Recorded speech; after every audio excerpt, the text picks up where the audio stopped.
The Boy Who Found the Colors. Leo lived in a quiet village where the colors had started to fade.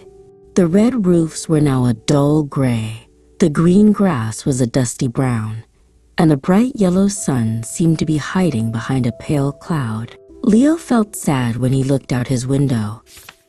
One day, while looking for his favorite toy in the dusty attic, Leo found an old, rolled-up map. It was covered in strange symbols and looked very old, but it glowed with a faint, magical light. The map showed a path leading to a place called the Whispering Falls. With the map tucked safely in his bag, Leo said goodbye to his family and set off on his adventure. He followed the path that led out of his gray village and into a forest that was just as dull. He walked for a long time, his feet crunching on the brown leaves. Just as Leo was about to give up, a tiny, glowing sprite with shimmering wings zipped out from behind a giant mushroom. The sprite was no bigger than Leo's thumb and had a mischievous smile on his face. "Hello there," the sprite chirped. "You look lost." Pip was very fast and zipped ahead, a blur of light in the dim forest. He led Leo to a wobbly bridge made of vines that stretched over a deep ravine. "This is the shortcut," Pip said, hovering playfully. "Just don't look down."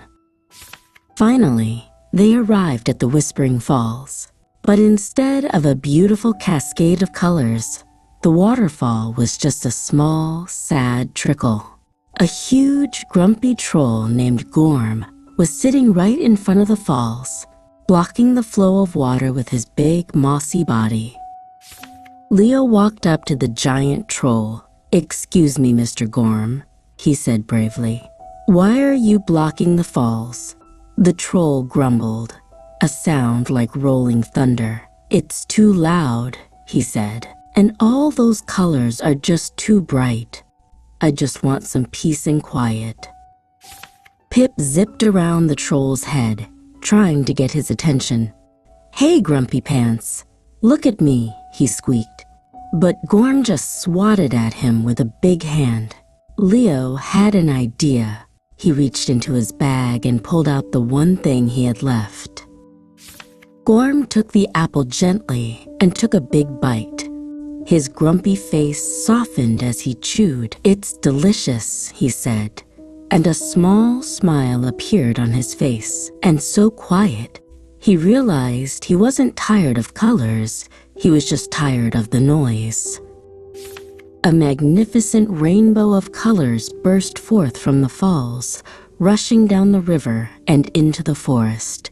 The gray trees turned green, the brown leaves became 100 different shades of red and orange, and the sky filled with a brilliant blue.